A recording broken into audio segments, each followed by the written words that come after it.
आज हम देखेंगे रियल नंबर्स का example number 2।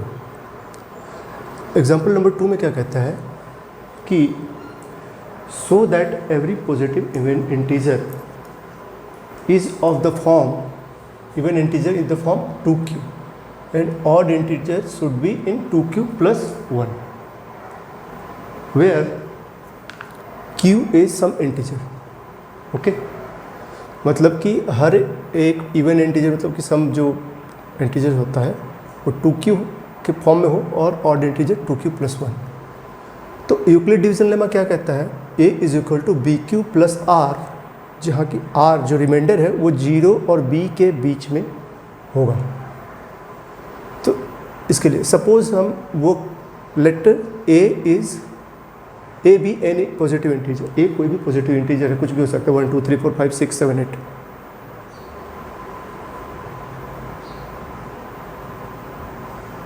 And b is equal to 2, b is equal to 2। तो अकॉर्डिंग टू दिस आपका आइडियल यूक्लिड डिवीजन लेमा के अनुसार क्या हो जाएगा, a is equal to b q plus r. b यहाँ पे क्या हमने लेट किया है, b इज इक्वल टू 2, तो ये क्या हो जाएगा, b is equal to 2q plus r, where q is more than 0। क्यों, वेयर q इज, क्योंकि उसमें दिया हुआ है q इज सम इंटीजर। ठीक है, and r would be either 0 or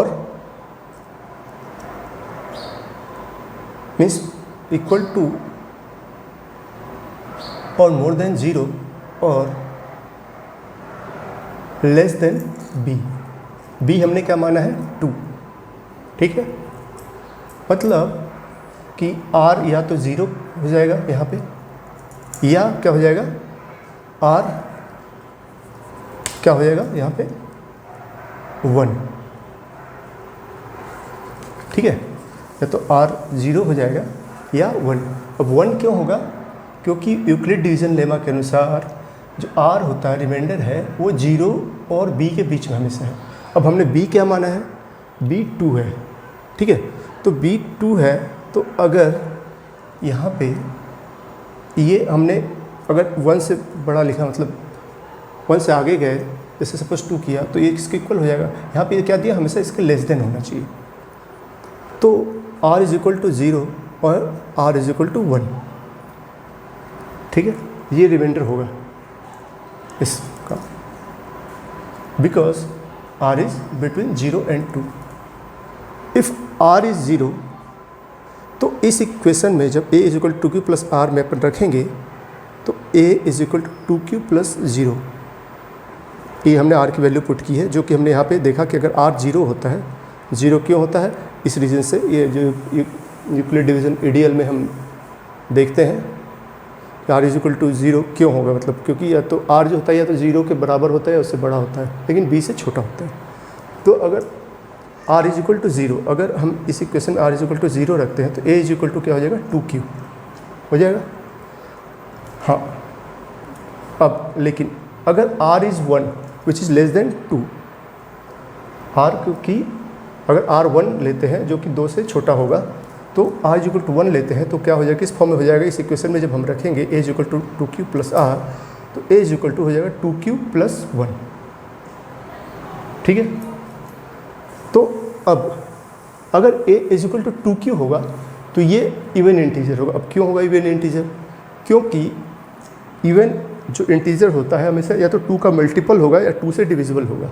मतलब आप जैसे इसकी जगह पे आप कोई भी नंबर, q की जगह पे कोई भी नंबर रख दो, 1 2 3 4 5 6, मान लो अपने अपन यहाँ पे 1 रखा तो 2 1 2, तो 2 हो गया। अब 2 को 2 से डिवाइड करोगे पूरी तरह से, मतलब डिवाइड हो जाएगा और रिमाइंडर 0 बच जाएगा, तो ये इवन इंटीजर है। और इस फॉर्म में होगा तो 2q होगा, मतलब 2q के फॉर्म में होगा तो इवन इंटीजर होगा।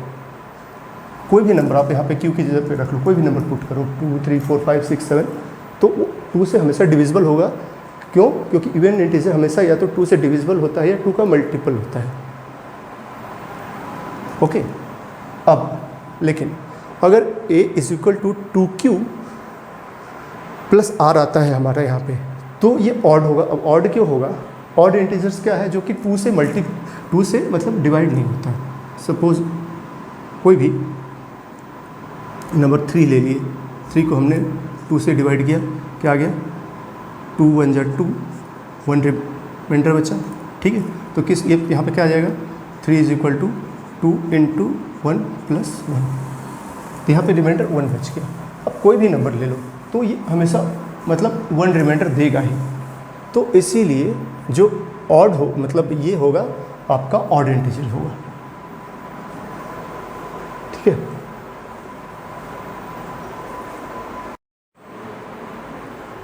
आइए अब हम देखते हैं example number 3 chapter 1 real numbers का, जिसमें कि क्वेश्चन क्या कहता है कि so that any positive odd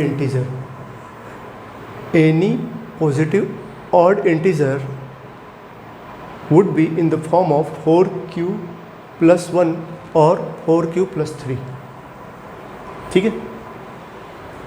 मतलब कोई भी पॉजिटिव ऑड इंटीजर जो होगा 4q प्लस 1 या 4q प्लस 3 के फॉर्म में होगा। चलिए सॉल्यूशन देखते हैं इसका। Suppose any positive odd integer is a and b is equal to 4। b is equal to 4 क्योंकि आइडियल क्या है? यूक्लिड डिवीजन लेमा क्या कहता है? a is equal to b q plus 4, b q plus 4, ठीक है। तो q क्या है? यहाँ कोसेंट है इसका,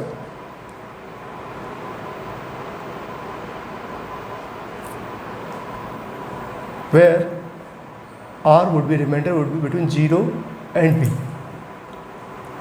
तो जब हम a इज इक्वल टू, तो a ही लिया हमने, ये सब positive odd integer, odd number odd है, और b क्या लिया? 4 लिया है। तो इसको जब b की वैल्यू और a की वैल्यू इस क्वेश्चन पुट करेंगे तो a इज इक्वल टू क्या आ जाएगा? 4q plus r। अब इस स्टेटमेंट में हमने पूरा ये रखा है, तो फिर where r will be between 0 and 4, क्योंकि b क्या है? हमने 4 क्या b क्या माना है? 4, क्योंकि आइडियल कहता है a is equal to b q plus l, तो b हमने 4 लिया है, ठीक है। अब ये a is equal to 4q plus r यही दिया है। तो 4q प्लस r का मतलब कि, और b इज इक्वल टू क्या हमने माना? 4। तो इसमें एक आपके आइडियल मतलब यूक्लिड डिवीजन लेमा में कहता है कि r जो होगा हमेशा 0 के बराबर या इक्वल होगा और b से छोटा होगा। तो b क्या है हमारा? 4। तो मतलब यहाँ पे जो रिमाइंडर होगा, जो नीचे हर आता है, जो हिंदी में हम हर कहते हैं सारे, वो 0 से मतलब 4 के बीच होगा। मतलब उसके पॉसिबल संभवतः रिमाइंडर्स क्या होंगे आपके? 0 1 2 3 यही होंगे, क्योंकि बिटवीन 0 एंड मतलब इधर it would be equal to और मोर देन 0 और लेस देन 4। सो तो क्या पॉसिबल रिमाइंडर्स क्या होंगे? 0 1 2 3 क्यों होंगे? आपको समझ में आ गया? क्योंकि ये 0 और 4 के बीच में है और 0 के बराबर भी हो सकता है। तो अब जब हम रिमाइंडर मतलब कि अगर हम 0 लेते हैं, पहला रिमाइंडर लेते हैं, तो इक्वेशन क्या बनेगा? इक्वेशन मतलब ये वाला a is equal to 4q plus r, जो कि हमने आइडियल पे वैल्यू रखने पे मतलब तो हमने पाया था वो। अगर हम इस इक्वेशन में r की वैल्यू रखते हैं तो a इज इक्वल टू क्या आ जाएगा? 4q plus 0 is equal to 4q। अगर हम अब इसमें जैसे रिमाइंडर इज इक्वल टू 1 है, तो अगर यहाँ पर रिमाइंडर इसी इक्वेशन में a is equal to 4q plus r में a is equal to 4q plus r है, तो अगर यहाँ पे इसी इक्वेशन में हम r की वैल्यू रखते हैं तो क्या इसका क्या हो जाएगा? 1 रखने पे 4q प्लस 1। फिर r इज इक्वल टू 2 रखेंगे तो इस इक्वेशन में क्या हो जाएगा? a is equal to 4q plus 2। अगर हम r इज इक्वल टू 3 रखें तो a इज इक्वल टू क्या हो जाएगा? 4q plus 3। ये हम इस इक्वेशन में इसकी वैल्यू रख रहे हैं, मतलब ये रिमाइंडर्स जो है यहाँ इस इक्वेशन में रख रहे हैं, तो हमको ये मिल रहा है। और जहाँ की q क्या है? कोसेंट है। क्वेश्चन मीन्स वो भागफल हम हिंदी में कहते हैं, तो वो है। अब क्योंकि क्वेश्चन में दिया है कि ए क्या है, ऑड इंटीजर है। ऑड इंटीजर है मतलब कि वो 2 से डिवाइड नहीं होगा, लेकिन हमारा a इज इक्वल टू पहला अगर हम रिमाइंडर ये 0 रखा था हमने तो क्या आ गया था 4q।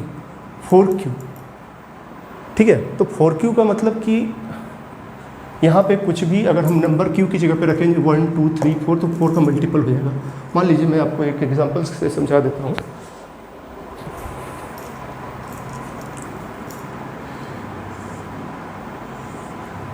कि मान लीजिए a is equal to 4q है, तो 4q मान लीजिए हमने q की जगह पे 1 रखा तो 4 1 जा 4, तो 4 को अगर अपन 2 से डिवाइड करें तो 2 2 जा 4, ये पूरे डिवाइड हो गया।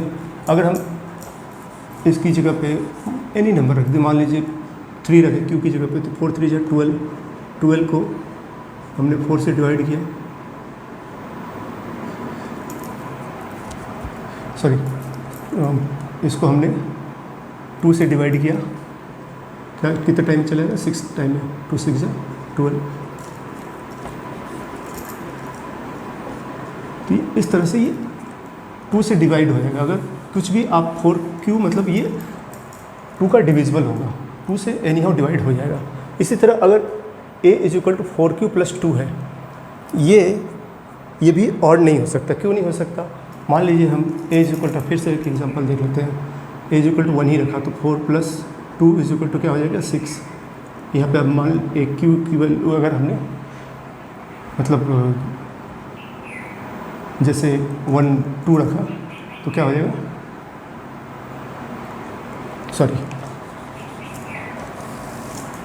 1 रखा हमने q की वैल्यू, तो 4 1 जा 4 प्लस 2 इज इक्वल टू क्या हो जाएगा 6, और 6 को जब अपन डिवाइड करेंगे 2 से तो 2 3 जा 6, 3 टाइम्स से पूरी तरह से डिवाइड हो जाएगा।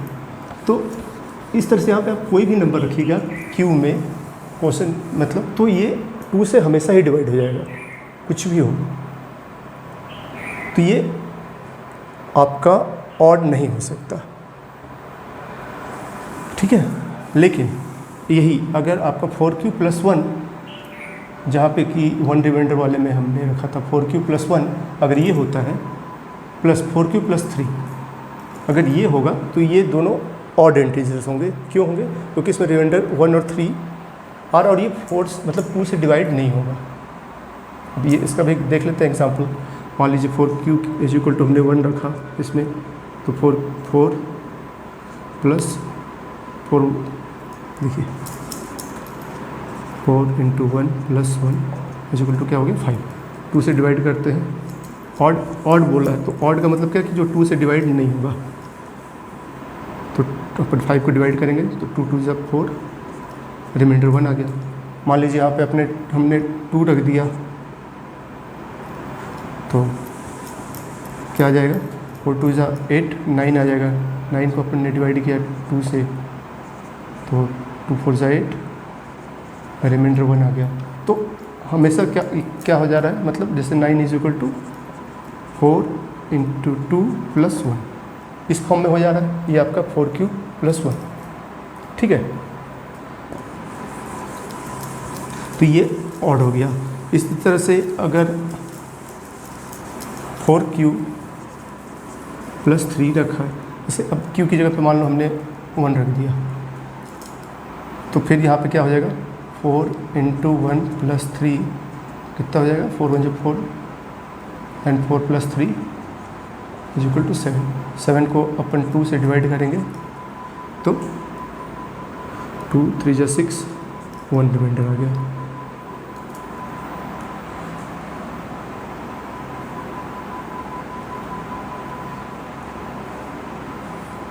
तो यहाँ पे मतलब ये ऑड ही हो गया। तो ये या तो इस फॉर्म में हो सकता है ऑड नंबर, या फिर इस फॉर्म में हो सकता है। That's it. अब हम देखते हैं एग्जाम्पल नंबर 4। एग्जाम्पल नंबर 4 क्या कहता है, स्वीट सेलर हैज़ 420 काजू बर्फ़ी एंड 130 बादाम बर्फ़ी। मतलब एक स्वीट सेलर के पास 420 काजू की बर्फ़ी है और 130 बादाम की barfi, and she wants to stack them in such way that each stack has the same number. अब वो मतलब उसके पास 420 काजू बर्फ़ी है और 130 बादाम बर्फ़ी है, तो वो उस ट्रे में इस तरह से सजाना चाहती है, उसको रखना चाहती है कि हर एक स्टेक में इक्वल नंबर्स हैं। And they take up list area in the tray, और वो ट्रे में कम से कम जगह छेके घेरे। So what is the number that can be placed in each stack of this purpose for this purpose. तो क्या नंबर हो ऑफ ट्रे मतलब बर्फीज होगी इन दिस ट्रे जो कि स्वीट सेलर्स को रिक्वायर्ड होगी। तो इसके लिए हम HCF फाइंड करते हैं यूक्लिड डिवीज़न लेमा से। तो HCF किसका फाइंड करना है? काजू बर्फ़ी और बादाम की बर्फ़ी। काजू बर्फ़ी कितनी है? 420, बादाम की बर्फ़ी कितनी है? 130। तो HCF हम 420 130 करते हैं। तो इसमें हम अगर इसको यूक्लिड डिवीज़न लेमा से वो निकालते हैं तो इसके लिए हम सबसे पहले एल्गोरिदम से अगर यूक्लिड डिवीज़न एल्गोरिदम से हम इसका HCF निकालते हैं तो सबसे पहले हम क्या देखते हैं, कौन सा बड़ा है कौन सा छोटा है। और यूक्लिड डिवीज़न लेमा क्या कहता है? A is equal to BQ plus R, where R is between 0 and B। तो यहाँ पे क्या है, 420 बड़ा है किससे? 130 से। तो let A is equal to 420 and B 130। तो अगर इसको अगर आप इस ये DL में रखना चाहें तो रखें, ऐसे बन सकता है, मतलब बन सकता है। या फिर अगर आप इसको डिवाइड करके निकालना चाहें तो 420 को 130 से डिवाइड करते हैं तो कितनी टाइम्स हो जाएगा? 3 टाइम्स में 13 3 39, so 0 3 0, 3 3 9 and 1 3 3। So here we will subtract it. हम जब इसको घटाएंगे तो यहाँ पे 0, यहाँ पे आ जाएगा 12 -9 3। तो इसका EDL क्या बनेगा?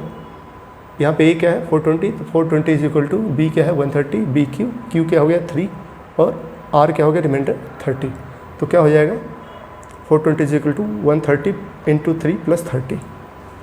लेकिन जो यूक्लिड डिवीज़न एल्गोरिदम क्या कहता था? कहता है कि हम इस प्रोसेस को तब तक फॉलो करते हैं जब तक रिमाइंडर 0 ना आ जाए। अब यहाँ पे रिमाइंडर क्या आ गया? 30 आ गया। तो 30 आ गया तो यहाँ पे तो इसका HCF नहीं आया। तो अब हम फिर से इसका स्टेटमेंट बनाएंगे, लेकिन जब हम दोबारा इसको करेंगे तो इसमें जो 30 है वो डिवाइज़र हो जाएगा, और जो यहाँ पे B था पहले, मतलब कि आपका डिवाइज़र था, वो क्या हो जाएगा? आपका ये डिविडेंड। तो अब हम 30 से 130 को डिवाइड करेंगे तो 3 4 12, सो 0 3 4 12, सो 120। तो यहाँ पे हम सब्ट्रैक्ट करेंगे, यहाँ पे 10 आ जाएगा रिमाइंडर। तो इसका स्टेटमेंट क्या बनेगा? 130 is equal to 30 into 4 plus 10। अब फिर क्योंकि यहाँ पे रिमाइंडर 0 नहीं आया तो फिर से हम इसको अप्लाई करेंगे। फिर से यहाँ पे जो रिमाइंडर है वो क्या हो जाएगा? डिवाइज़र हो जाएगा, और जो पहले डिवाइज़र था वो क्या हो जाएगा? डिविडेंड हो जाएगा। मतलब कि 30 क्या हो जाएगा? डिविडेंड हो जाएगा, और 10 डिवाइज़र। तो अब हम इसको डिवाइड करेंगे 30 से 10 से 30, तो 10 3 से 30 डिवाइड हो जाएगा। इसको हम वो करेंगे तो क्या हो जाएगा? 30 is equal to 10 into 3 plus 0। तो यहाँ पर रिमाइंडर क्या आ गया? 0। तो यूक्लिड डिवीज़न एल्गोरिदम के अनुसार, according to Euclid division algorithm, when we follow the Euclid division lemma and we find remainder 0, जब हमको रिमाइंडर 0 मिल जाता है तो जो लास्ट डिवाइज़र होता है वो क्या हो जाता है? HCF हो जाता है। तो यहाँ पर लास्ट डिवाइज़र क्या हो गया? 10। तो 10 क्या हो गया? इसका HCF हो गया। तो सो द HCF ऑफ 430 और 130 क्या है? इसका HCF 10 हो जाएगा, जो हमने यहाँ पे निकाला है।